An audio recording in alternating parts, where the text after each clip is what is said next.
नमस्कार। एक बार पुनः हाजिर हूँ मैं एक नए पाम की वीडियो के साथ आपके ही अपने चैनल गो ब्लॉग्स पे। दोस्तों, मैं हूँ भास्करानंद डोभाल और आप देख रहे हैं हस्तरेखा का ये अंक अपनी ही यूट्यूब के चैनल गो ब्लॉग्स पे। एक मेल हथेली है हमारे पास और हथेली में यहाँ पे वर्तमान समय में देखें तो जो आपकी हृदय की लकीर है सीधा इस प्रकार से जाती हुई और आपके तर्जनी उंगली और आपके मध्यमा उंगली के बीच में देख रही है, किसी पर्वत पे नहीं जा रही है। दोनों पर्वतों के बीच में है, बृहस्पति जी के और भाग्य स्थान शनि के बीच में है। इसलिए इस रेखा पर दोनों का बलाबल आ रहा है, दोनों का प्रभाव पड़ रहा है। और जब किसी भी रेखा पे दो पर्वतों का बल आता है, प्रभाव पड़ता है, तो उसके अनुरूप ही जो है वो फल देती है। क्या कह रही है कि जीवन काल में बड़े महत्वाकांक्षी व्यक्तित्व आपका है, महत्वाकांक्षी व्यक्ति हैं आप।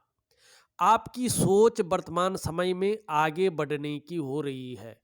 गुरु का प्रभाव पड़ने के कारण आपकी जो इच्छा है एक टॉप लेवल तक पहुंचने की हो रही है अपने क्षेत्र में।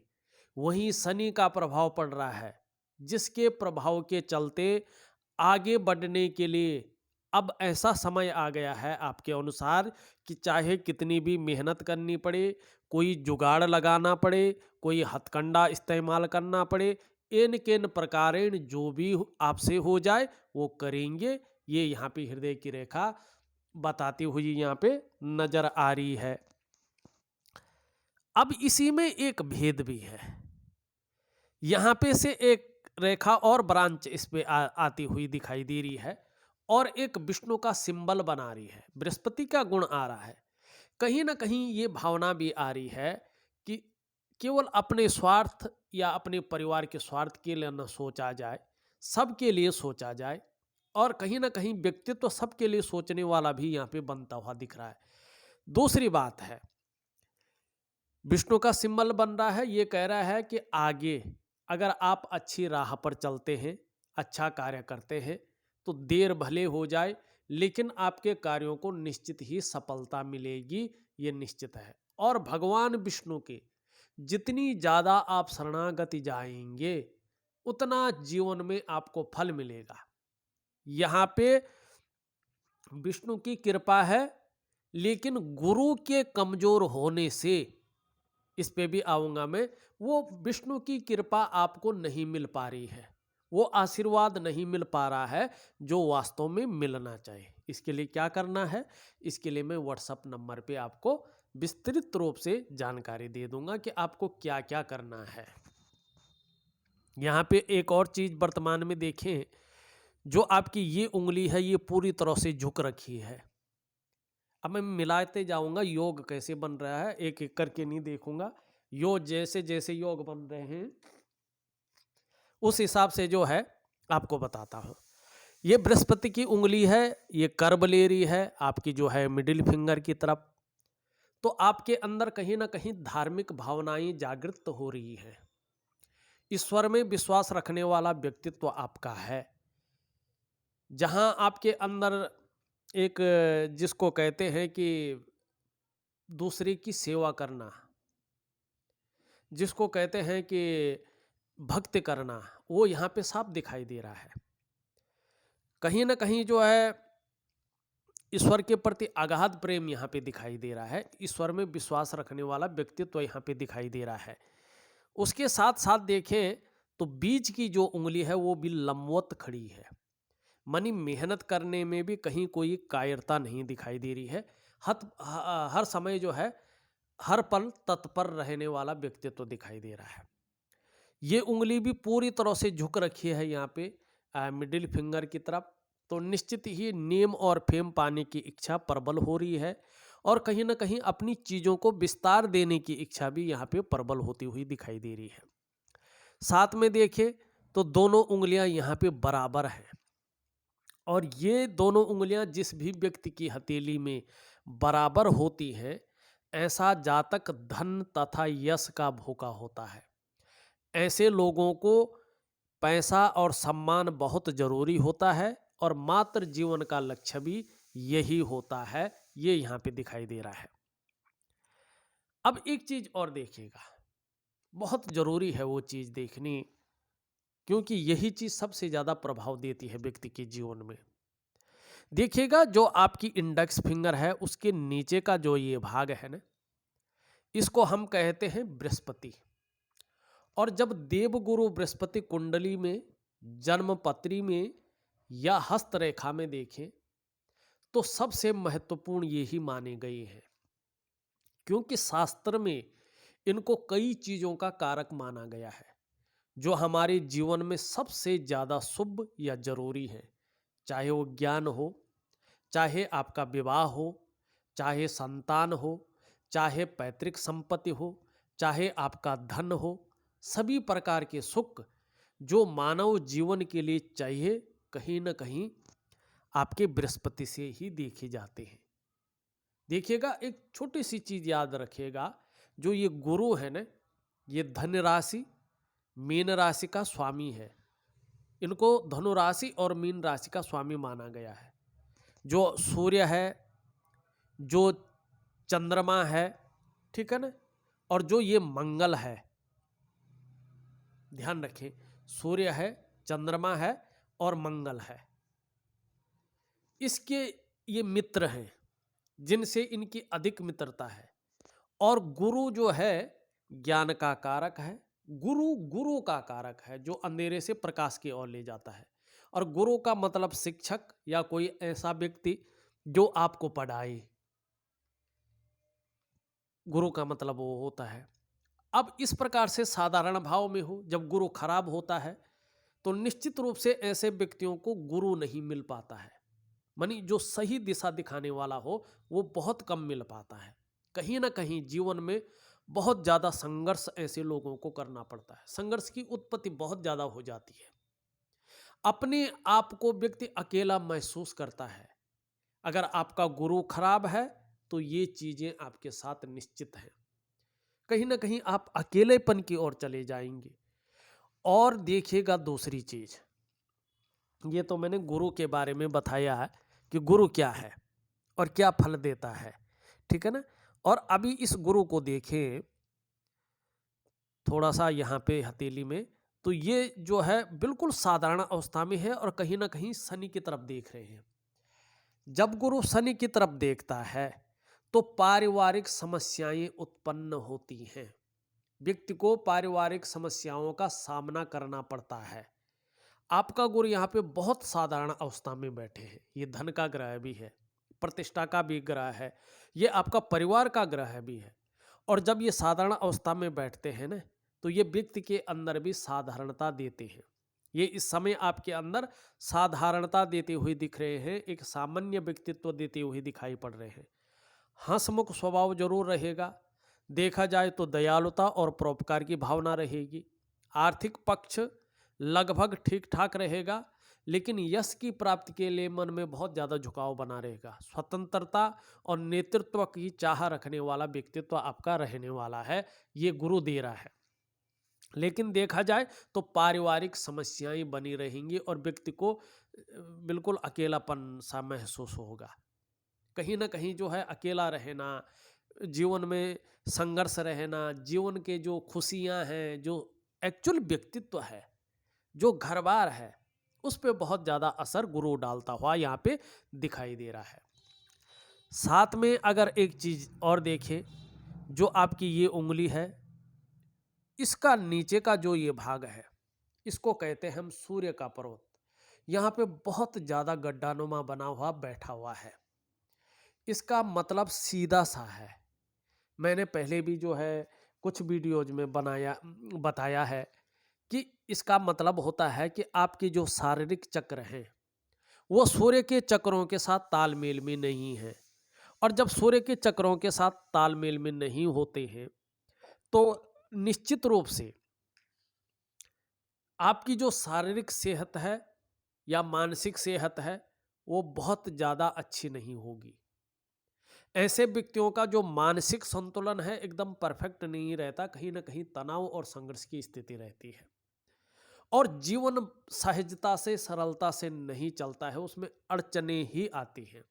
लेकिन अगर ठीक उल्टा देखा जाए, अगर आपके सूर्य के चक्र और आपके शारीरिक चक्र तालमेल में है, तो शारीरिक स्वास्थ्य, खुशहाली, उत्साह, ऊर्जा, इन चीज़ों की आपको चिंता नहीं करनी पड़ती है। अगर आपके शारीरिक चक्र सूर्य के चक्रों के साथ तालमेल में है, तो आपकी शारीरिक सेहत बेहद अच्छी होगी, आपका मानसिक संतुलन परफेक्ट होगा और आपका जीवन बड़ा सहजता से, बड़ा सरलता से चलेगा। निश्चित रूप से तो आपको क्या करना है, सूर्य की क्रिया करनी है। वर्तमान समय में ये बहुत ज़्यादा डाउन है, तो कहीं ना कहीं कितनी भी मेहनत कर लें, कितना भी प्रयास कर लें, कितना भी परिश्रम कर लें, चाहे किसी भी क्षेत्र में हो, उस मेहनत का, उस प्रयास का पूरा श्रेय और पूरा क्रेडिट यहाँ पे आपको मिलता हुआ नहीं दिखाई दे रहा है। जो आपके अंदर क्वालिटी है, जो आपके अंदर योग्यता है, उस तरह से चीज़ें निखर कर नहीं आ रही हैं, उभर कर नहीं आ रही हैं। आप अगर व्यापार कर रहे होंगे तो वो विस्तार आपको नहीं मिल पा रहा है जो वास्तव में मिलना चाहिए। आप अगर नौकरी कर रहे हैं तो वो ग्रोथ आपको नहीं मिल पा रही है जो वास्तव में मिलनी चाहिए। एक सहजता से वो रास्ता नहीं मिल पा रहा है किसी भी क्षेत्र में हो जो वास्तव में मिलनी चाहिए। ऐसे लोगों का काम थोड़ा विलंब हो जाता है, काम जो है कई बार रुक जाते हैं, रास्ता नहीं मिल पाता है। ऐसे लोग बहुत ज़्यादा मेहनत करें, परिश्रम करें तो भी जो है कुछ नहीं होता ज़्यादा, और कहीं ना कहीं जीवन में वो खुशियाँ, वो रौनक नहीं रहती है, जीवन का वो मतलब नहीं रह जाता है जो वास्तव में होना चाहिए। आर्थिक स्थिति भी बहुत ज़्यादा अच्छी नहीं होती है, सब कुछ होते हुए भी, तो कहीं ना कहीं आपको सूर्य क्रिया करने की आवश्यकता यहाँ पे दिखाई दे रही है, जिससे जीवन एक कांतिमय, एक अभ्युदय की स्थिति में आए। तीसरी चीज अगर यहाँ पे देखते हैं तो शनि जो है आपका यहाँ पे, ये कहीं ना कहीं जो है एक रेखा इधर से आके और हृदय रेखा वगैरह को काट करके और यहाँ पे एक अलग प्रकार का साइन बना रहा है, और शनि पर्वत भी अनबैलेंस है। देखिएगा जब शनि पर्वत इस प्रकार से होता है तो जीवन में ऐसा व्यक्ति कई बार दुखी हो जाता है, या जीवन में सब कुछ होते हुए भी खुशियों में जो है कमी आ जाती है, बेवजह की चिंताएं व्यक्ति के अंदर आ जाती है, या कुछ ऐसी वजह बन जाती है जिससे जो है व्यक्ति के अंदर तनाव की स्थिति हमेशा बनी रही है। कहीं ना कहीं ये जो है चीज़ों में अड़चने देने का कार्य करता है, जीवन में जो यश की प्राप्ति होनी है वो नहीं हो पाती है, चीज़ें अनबैलेंस हो जाती है। तो इस प्रकार से हथेली में ये दिखाई दे रहा है। अब इतनी सारी बातें हैं, क्या जीवन हमेशा ऐसा ही रहेगा? नहीं भाई, हथेली केवल ये कह रही है कि आपको कुछ नहीं करना है, न बहुत बड़ा यज्ञ करना है, न बहुत बड़ी पूजा पाठ करनी है, न कोई दान और पुण्य करना है सॉरी, न तो दान पुण्य की जरूरत है, सिर्फ और सिर्फ आपको अपना रूटीन बदलना है, और कुछ वैज्ञानिक और प्राकृतिक उपाय जो है जरूर करनी है। क्योंकि अगर आप वैज्ञानिक और प्राकृतिक उपाय करेंगे और थोड़ा अपना जो है दिनचर्या रूटीन बदल देंगे, तो उसी से आपके ग्रह नक्षत्र सब अपने अच्छे हो जाएंगे और जीवन में बेहतरीन परिणाम देंगे, और कुछ ही समय बाद, बहुत ज़्यादा देर नहीं लगेगी, तो करने की कोशिश करें। एक चीज़ और देखते हैं आपके हथेली में, फिर पूरा विश्लेषण एक एक चीज़ का करते हैं। यहाँ पे देखिएगा करियर और धन की रेखा आपकी इस तरह से जाती हुई दिखाई दे रही है, लेकिन एकाएक जो है हृदय रेखा पे मिलती हुई दिख रही है। ये बहुत गड़बड़ होती है, ऐसा नहीं होना चाहिए। या तो ये रेखा हो नहीं, या रेखा हो तो पूरे शनि पर्वत पे जा रही हो। अगर जब ये हृदय रेखा पे मिलती है तो कहीं ना कहीं व्यक्ति अपने जीवन काल में भावनाओं के वशीभूत होकर गलत निर्णय ले लेता है, और उस एक गलत निर्णय के कारण स्वयं के विकास को अवरुद्ध कर लेता है, और फिर उस डेवलपमेंट को पाना, उस प्रोग्रेस को पाना थोड़ा मुश्किल हो जाता है। दूसरी बात, ऐसे लोगों को कामों में ज़्यादा अड़चन आती है। अगर पहले काम शुरू करें वो चलने बैठ जाता है, लेकिन फिर अड़चन आके फिर वो वहीं पे घूम जाता है, काम बनते बनते रुक जाते हैं या पूर्णतः जो है चीज़ों में सफल नहीं होता है। बहुत कुछ पैसा कमा लिया लेकिन हथेली में नहीं टिक पाता, उस तरह से सेविंग नहीं हो पाता है। एक तरह से कहें कि जीवन थोड़ा अनबैलेंस हो जाता है। इस चीज़ की ओर ये जो है इशारा कर रही है। और उसके साथ साथ मस्तिष्क रेखा भी इस प्रकार जारी हो, एक चंद्रमा पे सीधा एक धनुषाकार और बृहस्पति जो है साधारण भाव में बैठे हो, तो थोड़ा चिंतातुर स्वभाव को ये जन्म देती है। भले ही व्यक्ति क्रिएटिव रहता है, व्यक्ति को जो है लंबी और हवाई यात्रा का ऐसे लोगों को मौका मिलता है जीवन काल में, बहुत अच्छी यात्रा का, लंबी और हवाई यात्रा का। लेकिन वर्तमान समय में जब तक बृहस्पति यहाँ पे कमजोर भाव में है, कुछ मामलों में बहुत ज़्यादा केवल सोचने वाले रहेंगे, कल्पना करने वाले रहेंगे और चिंतातुर स्वभाव भी रहेगा, ये भी बता रहा है। अब पूरा विश्लेषण करके देख लेते हैं। उससे पहले थोड़ा अंगूठे पे चले जाते हैं। अंगूठा क्या कह रहा है, आप देखिएगा अंगूठे में प्रथम पोरवा काफी छोटा है और सेकंड पोरवा बहुत बड़ा है। यहाँ पे ये देखिएगा काफी बड़ा है, बहुत ज्यादा बड़ा है, और प्रथम पोरवा बहुत ज्यादा छोटा है। ऐसे जातक अपना नुकसान अपनी जल्दबाजी में करते हैं। कहीं आपने धन लगाना था और किसी ने कहा लगा दिया। निर्णयों के कारण, डिसीजन के कारण ऐसे लोगों का नुकसान होता है। इन लोगों को बड़ा सोच समझकर निर्णय लेना चाहिए। और लगभग 36 वर्ष की आयु या 42 वर्ष की आयु या 56 वर्ष की आयु में ऐसे लोगों का भाग्योदय होता है। अगर 36 वर्ष की आयु में भाग्योदय नहीं हुआ है तो 42 में होगा, और 42 में नहीं हुआ है तो सीधा जाके 56 वर्ष की आयु में भाग्योदय होता है। शुरुआती दौर थोड़ा सा पीड़ादायी ऐसा रहता है।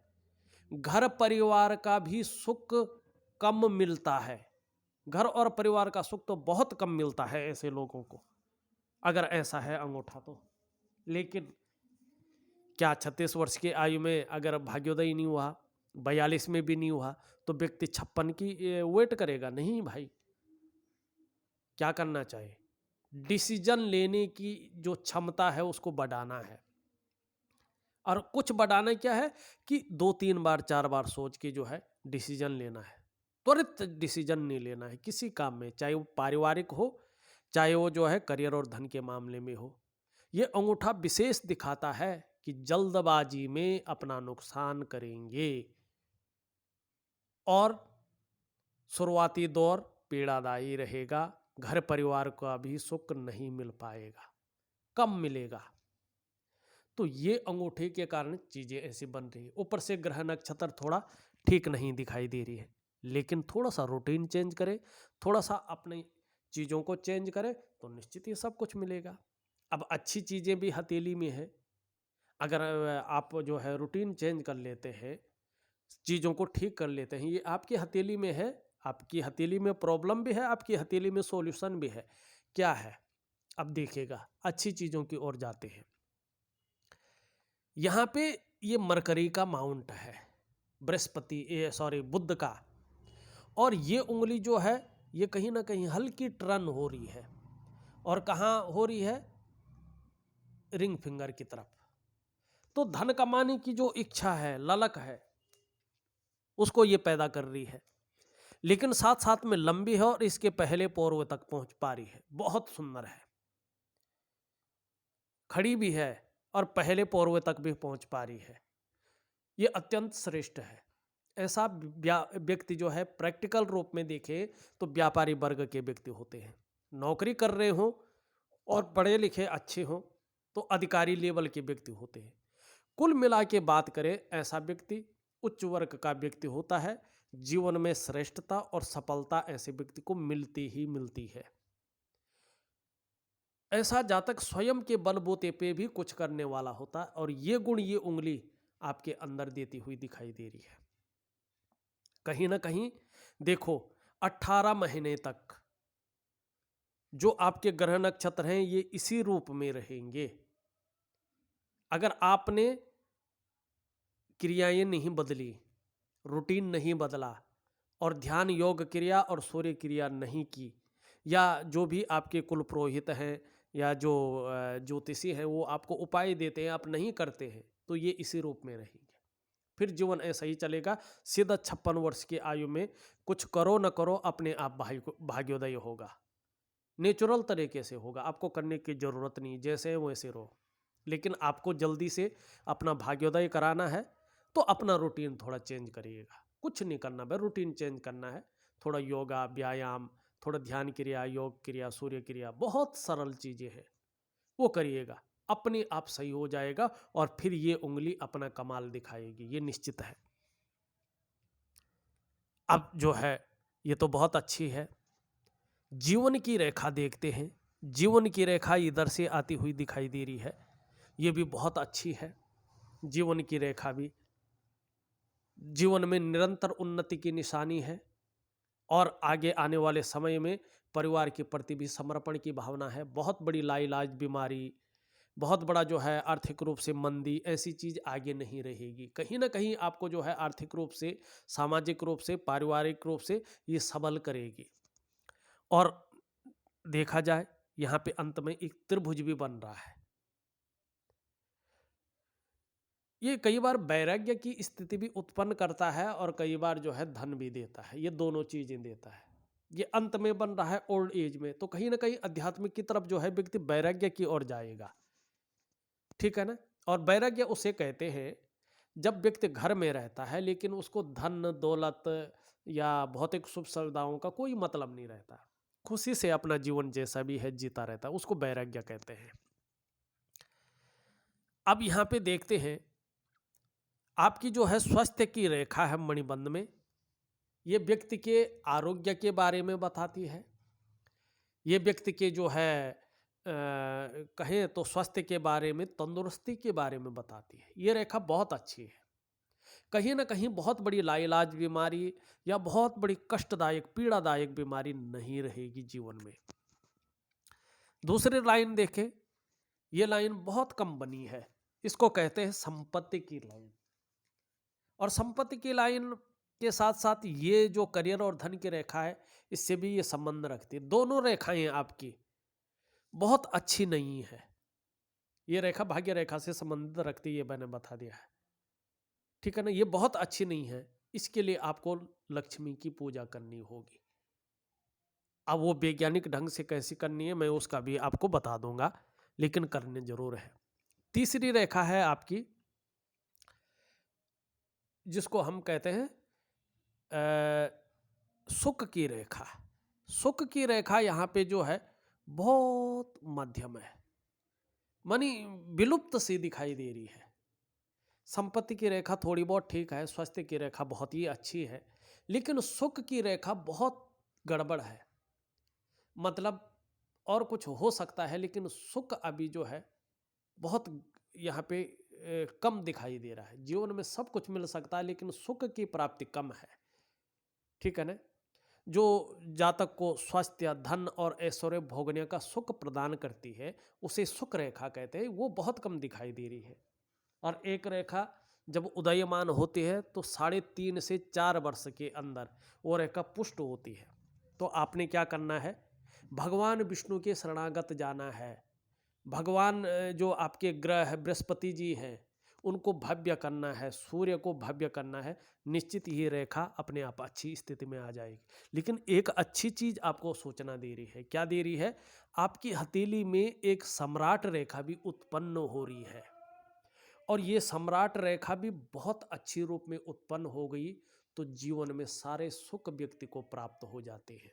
इसके बारे में बहुत ज़्यादा नहीं कहूँगा क्योंकि वीडियो लंबी हो जाएगी। अभी यही कह रहा हूँ कि चीज़ें अच्छी उभर रही हैं आगे के लिए, तो निश्चित रूप से आगे बहुत अच्छा रहेगा। आपकी हथेली है। एक महाशय जी मुझे वो कर रहे थे, लिख रहे थे कि क्या आप गारंटी दे सकते हैं। उन महाशय जी को तो अपनी जीवन की गारंटी नहीं है, अपनी मन की गारंटी नहीं है कि उनका मन कभी यहाँ पे रहता, कभी वहाँ पे रहता, कभी वहाँ पे रहता है। जिस व्यक्ति को अपना मन बस में नहीं होता है वो कहता क्या आप गारंटी देंगे लिख के, क्या आप गारंटी देंगे लिख के? पहले अपने मन की गारंटी तो रख लो अपने पास कि आपका मन चंचल है कि आपका मन स्थिर है।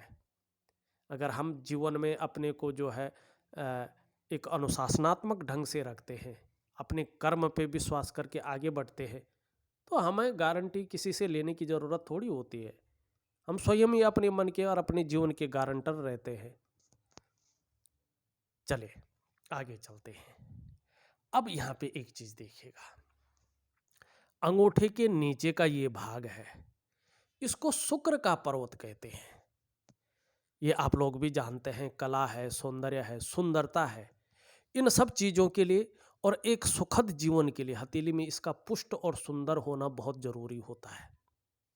लेकिन यहाँ पे देखेंगे आप तो यहाँ पे बहुत सारी रेखाएं इसमें आ गई हैं, और जब शुक्र पे इस तरह की रेखाएं आती है ना, तो एक तो सुख में कमी आती है। लाख कोशिश करने पर भी व्यक्ति को जो वास्तविक सुख मिलना चाहिए था उसमें कमी आ जाती है। दूसरा ये दिखाती है कि किसी चीज़ को लेके थोड़ा सा आप परेशान हैं, सोच भी रहे हैं, चिंता भी कर रहे हैं, और बहुत ज़्यादा मेहनत परिश्रम करने के बाद भी आपके नज़रिए से देखें तो पूर्णता हासिल नहीं है, कहीं ना कहीं अभाव की स्थिति यहाँ पे दिखाई दे रही है। ये मंगल का क्षेत्र है, यहाँ पे बहुत ज़्यादा उभर गया है, यहाँ पे थोड़ा बैठ गया है, तो ये थोड़ा कन्फ्यूजन की स्थिति पैदा करता है कुछ समय तक के लिए, और अभी कर रहा है। डिसीजन लेने की जो क्षमता है उस पर असर डालता है, और हल्के रूप में चिड़चिड़ा या क्षण भंगुर वाला गुस्सा आना, तुरंत ठीक होना, इस चीज़ को दिखाता है। ये इस चीज़ की ओर जो है ले जा रहा है। लेकिन एक चीज़ आपके अंदर बहुत अच्छी है, मैंने पहले भी बोला है कि आपकी हथेली में यहाँ पे जो है एक सुंदर रेखा दिखाई दे रही है। आने वाले समय में आपको निश्चित तौर पे दूसरों का सहयोग बहुत अच्छे रूप में मिलने वाला है, और जैसे आप भगवान विष्णु की शरणागति जाते हैं, उस नारायण, उस परमात्मा की शरणागति जाते हैं, तो ये निश्चित है कि ईश्वर की जो कृपा है उसका प्रसाद मिलने वाला है आपको। दूसरा ये लकीर इंगित कर रही है आप में न तो प्रतिभा की कमी है न बुद्धि की कमी है, उसका प्रयोग कैसा करना है इस और आप ध्यान देने की जरूरत है, इस और ध्यान दीजिएगा। जो आपके अंदर सोचने और समझने की शक्ति विशेष रूप से मौजूद है उस पे विशेष ध्यान दीजिएगा, और आपका व्यक्तित्व ऐसा आने वाला है कि जीवन काल में यदि कोई निर्णय ले लेंगे तो उसे अंत तक निभाने का सामर्थ्य भी रखेंगे, और जब आपके ग्रह नक्षत्र आपके अनुसार हो जाएंगे तो निश्चित ही मान लीजिएगा कि जीवन काल में अच्छा खासा प्रभावशाली व्यक्तित्व भी आपका रहने वाला है। ये आपकी हथेली बता रही है। अब देखिए यहाँ पे मैंने बृहस्पति का, शनि का, सूर्य का तो बता ही दिया है। बुध में आपकी अच्छी खासी रेखाएं हैं, व्यापार के गुणों को दे रही है, सेवा भाव दे रही है, और जीवन के अंत तक धन का आगमन होगा, पैसा कमाएंगे, ये बता रही है। लेकिन ये बहुत ज़्यादा बैठा हुआ है, और जब ये बैठा हुआ होता है तो व्यक्ति का 2-3 चीज़ों पे ये फर्क डालता है। एक तो वाणी पे, दूसरा व्यक्ति के व्यक्तित्व पर, एक सुंदर त्वचा वाला व्यक्तित्व, आकर्षित करने वाला व्यक्तित्व, उस पे फर्क डालता। तीसरी चीज, आप व्यापार कर रहे होंगे तो मध्यम स्थिति में ले आ जाता है। चौथी चीज, कहीं ना कहीं जो है जो धन और प्रतिष्ठा का सवाल है उसमें भी ये मध्यमता लाता है।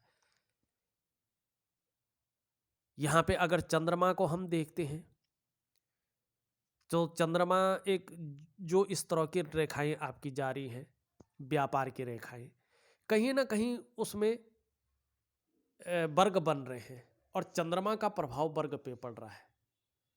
तो विषम से विषम परिस्थिति आने पर भी धैर्य न खोने वाला व्यक्तित्व तो आपका यहाँ पे दिखाई दे रहा है।